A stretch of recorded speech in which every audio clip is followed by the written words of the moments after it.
Student, आज हम लोग देखने वाले हैं हमारा टॉपिक चल रहा था एप्लीकेशन ऑफ गॉस लॉ। ठीक है, एप्लीकेशन ऑफ गॉस लॉ में हम लोग डेरिवेशन देख रहे थे और उसके पीवाईक्यूज न्यूमेरिकल से देख रहे थे। ठीक है, तो डेरिवेशन में हमारा एक डेरिवेशन है electric field due to a uniformly charged plane sheet infinitely long. ठीक है, तो उसके लिए हम लोग इलेक्ट्रिक फील्ड कैलकुलेट करेंगे। ठीक है, हमारे पास एक प्लेन शीट है, उसके लिए इलेक्ट्रिक फील्ड हमें कैलकुलेट करना है। ठीक है, तो आइए देखते हैं।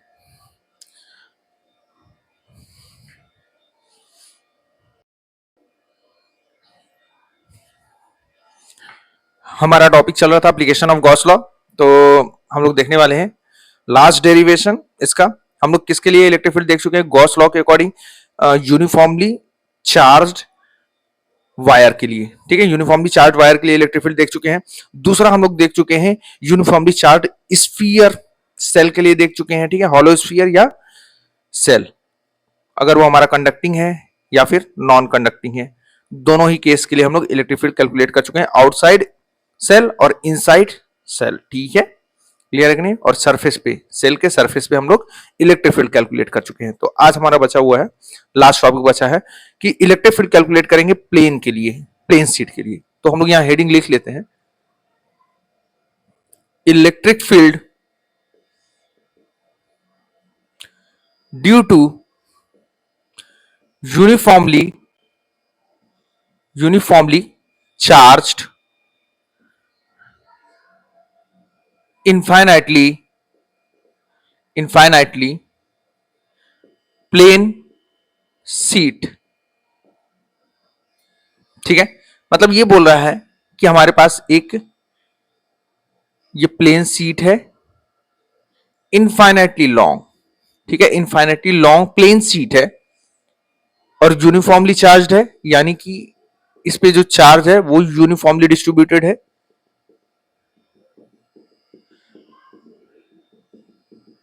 इसके सरफेस पे जो चार्ज है वो क्या है? यूनिफॉर्मली डिस्ट्रीब्यूटेड है। क्लियर है? इस तरह से हम लोग मान लेते हैं। ठीक है, अब इस प्लेन सीट से आर डिस्टेंस पे इस पी पॉइंट पर हमें इलेक्ट्रिक फील्ड कैलकुलेट करना है। तो हमें पता है जब भी इलेक्ट्रिक फील्ड जिस भी पॉइंट पर हमें कैलकुलेट करना होता है तो उसके अकॉर्डिंग हम लोग क्या करते हैं? गॉसियन सरफेस ड्रॉ करते हैं। हम लोग क्या करते हैं? गॉसियन सरफेस ड्रॉ करते हैं। यहां पर हमारा गॉसियन सरफेस होगा, क्या होगा गॉसियन सरफेस? Cylindrical surface. इस तरह से कुछ ड्रॉ करेंगे। ठीक है,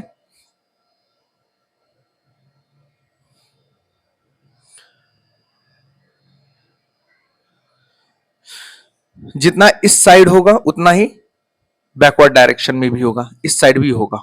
ठीक है, इधर भी हमारा ये सरफेस समझ में आ रहा ना किस तरह से? ये हमारा प्लेन शीट है, ये हमारा प्लेन शीट है। ठीक है, तो ये हमारा सिलेंड्रिकल सरफेस हमने बनाया कुछ इस तरह से, सिलेंडर दिया, और इस साइड भी है, जितना इस साइड है उतना ही इस साइड है पीछे की तरफ। ठीक है, समझ में आ रहा है?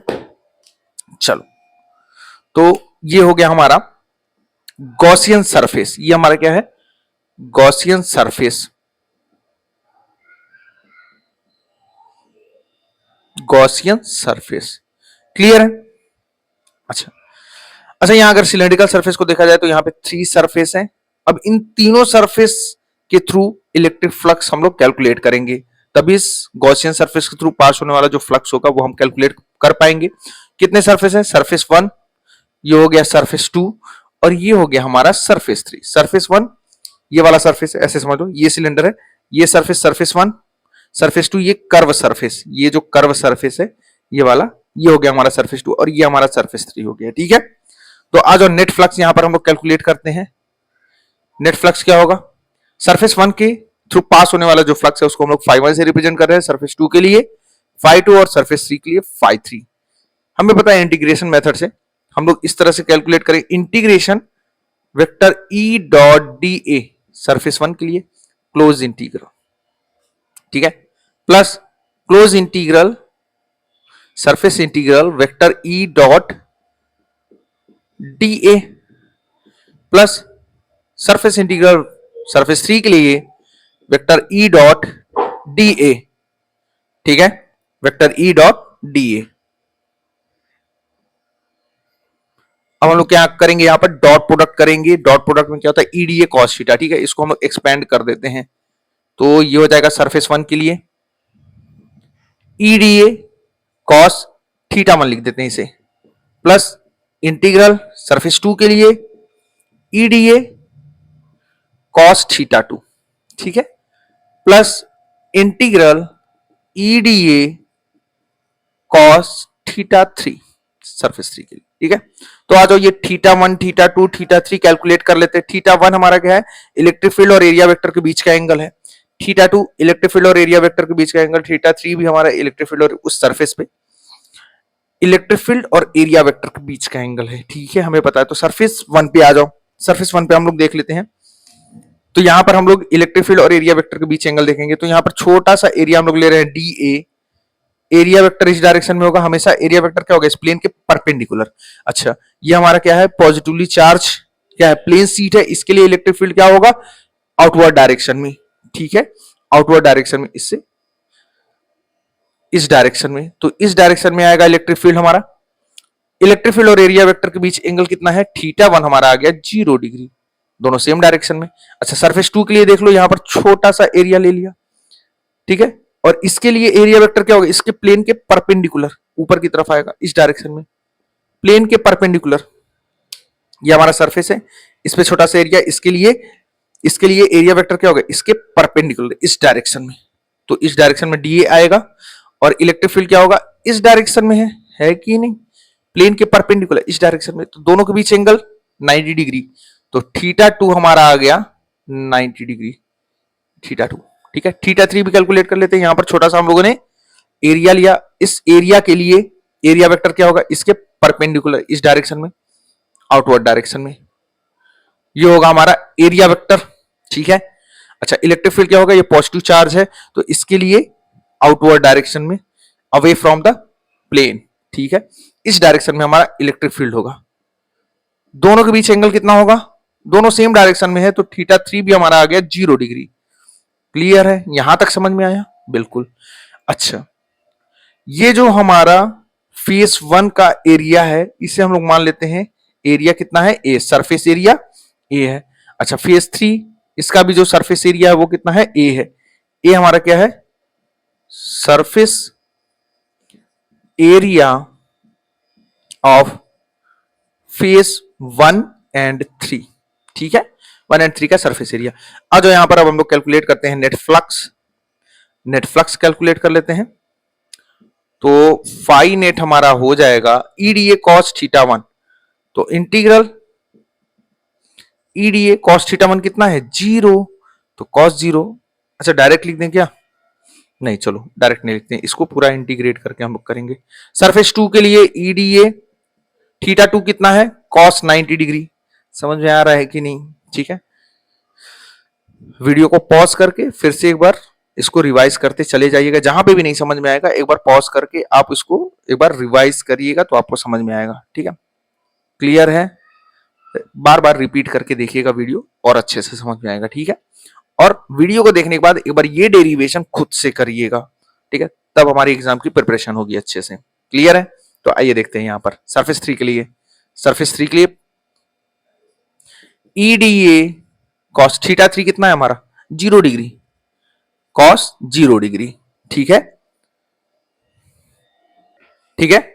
सभी सरफेस के लिए हम लोग यहां फ्लक्स कैलकुलेट कर रहे हैं, सरफेस 1 के लिए, सरफेस 2 के लिए, सरफेस 3 के लिए। अच्छा, सरफेस 2 में अगर हम लोग देखें तो cos 90 डिग्री और cos 90 की वैल्यू क्या होती है, 0। तो ये पूरा टर्म 0 हो जाएगा। सरफेस 1 के लिए cos 0 की वैल्यू 1।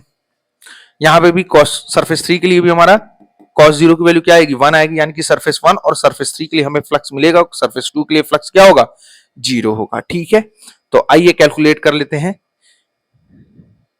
cos 0 की वैल्यू 1 हो जाएगी। इलेक्ट्रिक फील्ड क्या है, कांस्टेंट, क्योंकि गॉसियन सरफेस, जो गॉसियन सरफेस हम लोग ड्रॉ करते हैं, इस तरह से ड्रॉ करते हैं कि जो गॉसियन सरफेस होना चाहिए उसके सरफेस पे, उसके सरफेस के हर एक पॉइंट पर जो इलेक्ट्रिक फील्ड होगा वो क्या होगा, कांस्टेंट होगा, ठीक है। और दूसरा, जो चार्ज है, उस चार्ज के अबाउट गॉसियन सरफेस हमारा क्या होगा, सिमेट्रिक होगा। तो इन दो कंडीशन से हम लोग क्या करते हैं, गॉसियन सरफेस ड्रॉ करते हैं, ठीक है। तो यानी कि हमारा इलेक्ट्रिक फील्ड क्या है, यहां पर कांस्टेंट है।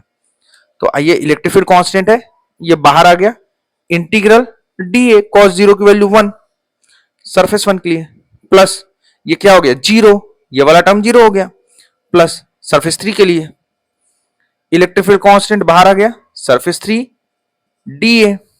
अच्छा कैलकुलेट करते हैं सरफेस 1 के लिए जो, अच्छा ये क्या रिप्रेजेंट कर रहा है, नेट सरफेस एरिया किसका, सरफेस 1 का। तो सरफेस 1 का जो नेट सरफेस एरिया कितना है, ए है, तो ई इंटू ए, प्लस यहां देखो इलेक्ट्रिक फील्ड ई, ठीक है, इंटीग्रल डी ए, ये क्या रिप्रेजेंट कर रहा है, नेट सरफेस एरिया किसका, थर्ड फेस का, ठीक है, थर्ड सरफेस का। तो ये थर्ड सरफेस हमारा ये है, इसके लिए नेट सरफेस एरिया ए हम लोग मान चुके हैं, तो ई ए, तो ये क्या हो जाएगा 2EA, ये आ गया हमारा नेट फ्लक्स इंटीग्रेशन मेथड से। क्लियर है, यहां पे नेट फ्लक्स आ गया हमारा इंटीग्रेशन मेथड से।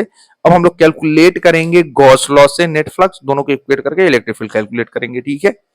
चलो आ जाओ, तो हम लोग देखते हैं, यहां पर देख लेते हैं, ठीक है, इस वाले पोर्शन में हम लोग देख लेते हैं। यहां according to Gauss law, according to Gauss law, Gauss law के अकॉर्डिंग हमें जो पता है कि नेट फ्लक्स क्या होगा, through this close surface, through this close surface, through net enclosed, through net enclosed divide by epsilon naught, ठीक है। थ्रू नेट इनक्लोज्ड क्या होगा, इसके अंदर, इस गॉसियन सरफेस के अंदर नेट चार्ज कितना होगा, वो हम लोग कैलकुलेट कर सकते हैं, ठीक है। तो उसको कैसे कैलकुलेट कर सकते हैं, आइए देखते हैं। इस एरिया के अंदर जो नेट चार्ज होगा वही हमारा क्या होगा, वही हमारा क्या होगा, net charge close through this surface, ठीक है। अब वो कैसे कैलकुलेट करेंगे, इसको मान लेते हैं अभी के लिए इक्वेशन 2 और इसे मान लेते हैं इक्वेशन 1, ठीक है। तो यहां पे हम लोग पढ़ चुके हैं surface charge density sigma, sigma हमारा क्या होता है, surface charge density, surface charge density, ठीक है।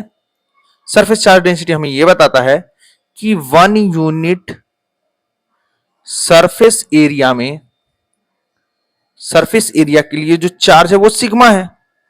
सिग्मा क्या है, चार्ज है, मतलब इसके छोटे से एरिया में जो चार्ज है वो कितना है, सिग्मा है। तो इस पूरे एरिया में ये एरिया कितना होगा, ए ही तो होगा, ए ही तो होगा, क्योंकि ये हमारा देखो सरफेस 1 का जो एरिया है वो कितना है, ए है, सरफेस 3 का भी एरिया ए, तो ये वाला भी सरफेस एरिया हमारा क्या होगा, ए होगा।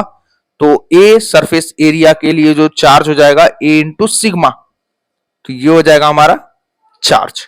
क्लियर है, इस सरफेस के अंदर जो नेट चार्ज है वो हमारा ए इंटू सिग्मा, यही हमारा क्यू नेट इनक्लोज्ड, यही हमारा क्या है, क्यू नेट इनक्लोज्ड। अब इसको पुट कर देंगे इक्वेशन 2 में, आइए यहां पर पुट कर देते हैं। नाउ फ्रॉम इक्वेशन 2, तो नेट फ्लक्स क्या हो जाएगा, नेट फ्लक्स हमारा हो जाएगा A into sigma divide by epsilon naught, यह आ गया हमारा इक्वेशन 3। तो 1 और 3 को क्या करेंगे, इक्वेट करेंगे, 1 और 3 को इक्वेट कर देंगे। क्यों इक्वेट कर रहे हैं, क्योंकि 1 भी हमें दे रहा है net flux through this close surface, और थर्ड इक्वेशन भी हमें दे रहा है net flux through this close surface. 1 equal to 3, 1 कितना है 2EA equal to A into sigma divide by epsilon naught, A से ए कैंसिल हो गया, ठीक है। तो ये आ जाएगा E is equal to E is equal to sigma divide by epsilon naught, या E is equal to sigma by 2 epsilon naught. ये आ गया हमारा net electric field at point P through this infinitely long plane sheet, ठीक है। ये electric field हमारा आ गया। क्लियर है यहां तक, तो ये हमारा डेरिवेशन था। इसको पॉज करिए, फिर से रिवाइज करिए, और एक बार इसको क्या करें, एक बार डेराइव करके देख लें अपनी कॉपी पे, ठीक है। क्लियर, चलो।